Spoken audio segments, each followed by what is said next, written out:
everyone, it's Alice, and today we are gonna do a book haul. This time I actually have a mix of new and secondhand books because it's been flea market season here in Norway, or at least in Oslo, and I've been going to some and I found some cool books. And then I have a stack of new books because I have been going to a lot of bookshops when I really shouldn't. I should know that I can't be trusted in a bookshop, but here we are. We're going to start with the secondhand books, and I'm just gonna bunch them together because they're all in Norwegian as well. The first ones that I want to show you are these pretty sort of like old looking books, which I got in part because most of them are classics that I already love and I wanted them in Norwegian, and in part I got them because they're very, very pretty. These two are actually Anna Karenina by Leo Tolstoy, which is one of my favorite classics and one of my favorite books, I would probably say. And I just saw these and I thought they were really, really pretty.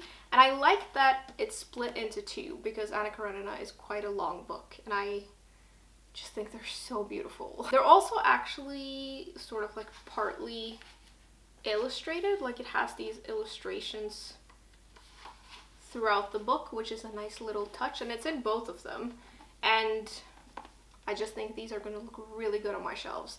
A funny thing about this though is that it says Tolstoy in another, like it's written differently than we do in English, but yeah, really excited to have these.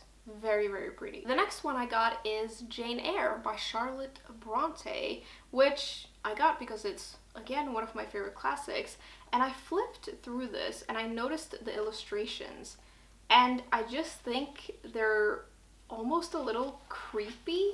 Like, a lot of them are really dark and like the people look very strange, and I really like that. I saw an illustration in here that was like a bunch of children and they looked so creepy. Really excited to have that. And then the last book that I got is actually not a classic. It's a Stephen King book, which I just felt was really random to find a Stephen King book in this kind of edition. And I just thought it was kind of cool. The book is called Mørket in Norwegian, but the original title is The Dead Zone, and it's from 1979. I don't know anything about this book, but I do like Stephen King, and so I just thought this was like an interesting addition to have. It's also like textured in a really satisfying way, and I just thought it was really pretty. The last two secondhand books I got are just regular books that I've wanted to read for a while, also both in Norwegian. This first one is actually one that I have been looking for a while because I really want to read it, and I've tried to find a good cover. There are no good covers for this book, so I saw this at the flea market and I was just like, I'm just gonna get it. It's Ondskapen by Jan Guillou, which is sort of like a modern classic at this point, and I can't find if this has been translated into English. It seems like it hasn't been, but I saw a couple of places online where it mentioned that there was a book called Evil, and it was this book. I don't really know. It doesn't appear to have been translated into English, unfortunately, but it was originally written in Swedish, so this is a Norwegian translation. I think maybe some of the stuff online actually refers to the movie adaptation of this, which came out in 2003, and a lot of people in my generation saw that movie in school. Like, for some reason, the teachers showed us this movie, and I remember seeing it like several times. And it's such a brutal movie, and I'm assuming it's quite a brutal book. But now that I'm looking back at it, I'm surprised that they showed it to us because we were quite young when we saw that. It made a really big impression on me though, and I've wanted to read the book ever since. The story is kind of like dark academia, actually, and it's about this young man who grows up in Stockholm and things at home aren't really that great, and because of that he acts out, and this leads to him being sent to this all-boys boarding school, and it's supposed to make things better, but when he gets there it actually makes things way worse because the school is really messed up. And so it's all about his whole story, and The movie, at least, is really dark, it's very brutal, it's really violent, but it's also really, really good. And following this main character in the movie was amazing. And so I think reading about him is going to be excellent. So I'm really, really excited to read this. I also really want to rewatch the movie. It's been a really long time since I read it. This came out in 81. I didn't know it was that old, actually. Lastly, before we move on to the rest of the books, I got Eyre by, I don't know how to pronounce this person's last name, Victoria Hislop? I don't really know, but this is called The Island in English. And the reason that I got this book is because when this came out in Norway, it spread like grass on fire. Like, everyone was reading this book. And I didn't. And so I saw it at the flea market and I asked my friend, like, have you read this? Is it worth reading? And she said it was. So I got it. It's historical fiction and it's about this woman who wants to know more about her mother's past. But the only thing that her mother will tell her is that she grew up in Crete. And she's really secretive about it. And so the daughter ends up, I think, going to Crete. And when she's about to go, her mother gives her a letter and it's like, if you pass this on to a friend that I have down there, that will like reveal everything or something. I don't really know, but it sounds interesting and I'm excited about the setting of this book. And also just, you know, so many people here have read it and I just want to read it too. Honestly, mostly because of that. That concludes the secondhand portion though. Now let's move on to everything else, and I have no chill, so there's a lot to get through. Let's start with some mystery books that I got. First, we have one of my most anticipated books of this year. It's The Last Murder at the End of the World by Stuart Turton. And I have read this author's other two books, my favorite one being The Seven Deaths of Evelyn Hardcastle, and I'm really, really excited to see that he's come out with something else because I really like his books. It sounds so good. The story is set on an island and it says that everything outside of this island has been destroyed and this fog has killed everything and everyone outside of the island. And there's like around 120-ish people living on the island along with 3 scientists, and they're great. The island is idyllic, all's well until, of course, it's not, and one of the scientists is murdered. And it seems like, for some reason, they only have so much time to solve the murder. I don't really know why, but it seems like there's a time limit on it. And everyone on the island has forgotten the day of the murder, so no one remembers, so no one knows what happened. And it just sounds wild. Looking at the inside here as well, there is a map of the island, which is interesting, and I'm just super excited to read this because I think the setup sounds so good, and this author is really good at writing stories that are really crazy but so much fun. So I'm just super excited to read this. The second one that I got is Everyone in My Family Has Killed Someone by Benjamin Stevenson. And I've seen some really good reviews of this, and the reviews just made me want to read it. And a lot of the reviews I've seen are from people who like the same kinds of mystery books that I like. And to be honest, I don't really know that much about it. I think it's about this family who have this family gathering at a ski resort, and everyone in the family is a murderer or a killer. And I don't know, it just sounds like a lot of fun. But I also haven't looked into it that much because I have a feeling that going into this not knowing that much might be a good thing. But yeah, very excited about this. It sounds like a pretty interesting setup and like it's gonna have a lot of interesting characters. Then I picked up Madam by Phoebe Wynne, which is a book that I've been recommended quite a lot actually, but when I looked it up the first time I saw that it had pretty low ratings on Goodreads and that made me a little bit apprehensive.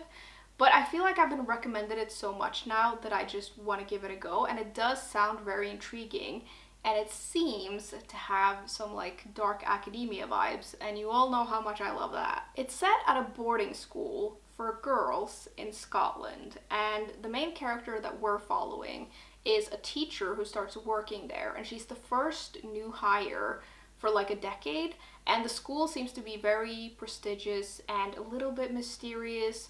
And she goes and she's very excited about this new job, and then of course when she gets there, not everything is as it seems. And that sounds just very interesting, and I really like the sound of the setting, and I'm just wondering what's going on at this school. Second to last of the mystery books, we have a book that I have been recommended since I started this channel. It's The #1 Ladies Detective Agency by Alexander McCall Smith. And this seems to come up the most when I'm talking about mystery books on the sort of cozier end of the scale. And so I'm assuming it's more like that, like a little bit more lighthearted and cozier. But I finally got it after having been recommended it like a gazillion times. The series is set in Botswana, and it follows a main character who opens up a lady detective agency, and immediately she has all of these jobs. Like, she's tasked to track down a missing husband, a daughter has run away, and there's something about a con man, but there's also something about a boy having been possibly kidnapped by like witch doctors. And it sounds very interesting. I'm very intrigued to read this and see if I like it as much as you sort of recommended to me. I'm just assuming I'm gonna like it because so many of you think that I will. Last of the mysteries, we have The Mysterious Case of the Alperton Angels by Janice Hallett. And this will be my second book by this author, which is exciting. The thing that really drew me into this is that it's apparently about a cult, which is always fascinating. And we seem to follow this true crime writer who's looking into the case of this mysterious cult. And it seems like one of the main things about the cult is that they managed to, I think, convince this woman that her baby was the Antichrist, which is really something, and I am very intrigued. Also, looking at this seems to be similar to the other book that I read by her, which was sort of like an epistolary novel. It had like emails and chats and stuff like that, and it seems like this is the same, which is very exciting. And yeah, I wonder what's going on with this. I think this is gonna take me for a ride. We then have a little fantasy section, starting with Thornhedge by T. Kingfisher. And I got this almost entirely because of this author. I've read 2 books by her now, and I love them. Like, I love the tone and the humor and the writing, and now I kind of just want to make my way through all of her books, to be honest. This one is a fantasy novella. It's quite short, and it seems to have some horror elements to it. We're following a main character named Toadling, who, when this character was born, they were taken away, like they were kidnapped by the fairies, and so they've grown up in fairyland, which is already a great setup. And then when they're a little bit older, the fairies ask them to go into the like, human world or something to bless a newborn child, which seems easy enough, but then of course nothing ever is. And it just sounds very cool. And again, I just love this author, and I'm excited to see what she does with this. I'm sure it's gonna be like a little dark, and it's gonna have some horror elements to it, but it's also gonna have a little bit of humor, because it seems like this author always has that in her writing. I also picked up The Warm Hands of Ghosts by Katherine Arden, which I got because I love this author. She wrote the Winter Night trilogy, which is one of my favorite trilogies that I've read. And so of course I had to get this. It's historical fiction fantasy, and we follow a combat nurse during World War I. And I think after the war, she's told that her brother has died, but she doesn't really believe it. So she returns to Europe and starts hearing stories about like haunted trenches and all of this weird stuff happening, and also about some sort of mysterious character who offers people the gift of oblivion, whatever the hell that means. And I'm guessing that has something to do with her brother, and she tries to find out what's going on. I don't know what's going on, but I trust this author to tell a good story, so very excited to have this. Then I got a book that, again, a lot of you have recommended to me, and I am clearly very easily convinced, so I got it. It's Weyward by Emilie Hart, which is also historical fiction, and it has 3 timelines. It has one set in the 1600s where I think a girl is accused of witchcraft. We have one set in 1942, so in the middle of World War II, and the woman in that, there's something about her mother having gone crazy or something, and all she's left with is this locket, which is like mysterious. And then the last one is set in 2019, where this woman flees London for this old family cottage, and when she gets there, she finds something, I think. I'm sure all of this is connected somehow. I don't really know how, but I'm intrigued to find out. And I am curious as to what the fantasy elements are like in this. I'm assuming this is a very light fantasy. Maybe there's some witchcraft or something in it. I don't know, but I'm intrigued to read it, and I'm also excited to read it because so many of you think I'm gonna like it. I also love this cover. Like, I don't know what kind of vibe this is giving me, but I'm into it. This next book that I got was actually very kindly sent to me by the publishers. It's Takaoka's Travels by Tatsuhiko Shibusawa, and I was interested in this because it's a translated book. I'm always trying to read more translated books, and apparently the writing is a little bit like Italo Calvino's writing, which I really like, so I'm very intrigued by that. The story is set in the 9th century, and it follows this prince turned monk who goes on some sort of pilgrimage, and it seems to be quite the adventure, and it says something about like the world being upended, and they're meeting all of these like strange magical creatures, and all of these weird things are happening, and it just sounds very interesting. I do love a good adventure, and I like when books are a little bit weird, so I think I'm really gonna like this. Moving on, we're just gonna do a fiction section, and this is a little bit of a mix of everything, starting with Study for Obedience by Sarah Bernstein. And I am obsessed with this cover, and I don't really know why, but I just love it. And the first time I saw it, I was just like, I really want to read that book because it's doing something for me. The story is about a woman who moves into her brother's house to become his housekeeper after his wife has left him. And when she gets there, all of these weird things start happening, I think both in the house and in the village. And that's all I really know. It is quite a short book, so I don't actually want to look into it too much. I think I'm just going to go in blind and see what I find. Then I got Portrait of an Unknown Lady by María Gainza. And this is also a translated book. It's translated from Spanish. And it's about this, like, forger, like art forger, who's really famous, but no one really knows who it is, and it's rumored to be a woman. And I think we follow the person who's trying to find this person and find out what motivates them and how they connect to this mysterious art society that gather at this mysterious hotel every night. And it just sounds so interesting to me. And it also has some illustrations in it, and I don't know, sounds weird, but I love stuff like this that has to do with art, and I just think I have like a good feeling about this book, so I'm very excited about it. The next one I got is again translated, but this is an author that I have read before. It's Life Ceremony by Sayaka Murata, and this is actually a short story collection, and I'm quite excited to have this because I used to read quite a lot of short stories, and I kind of stopped because I have a really hard time finding collections that I really like. But I got this because I would like to read more short stories, and I'm hoping that I will like this because I know I already like this author. I have no idea what these stories are about. I'm just gonna go in, and I'm guessing they're all gonna be a little weird because usually this author's books are a little weird. Then I got a book in Norwegian that I've been eyeing for a while. It's Om utregning av romfang by Solveig Balle, and this is translated from Danish. And it has like a science fiction-y thing with it that has to do with time.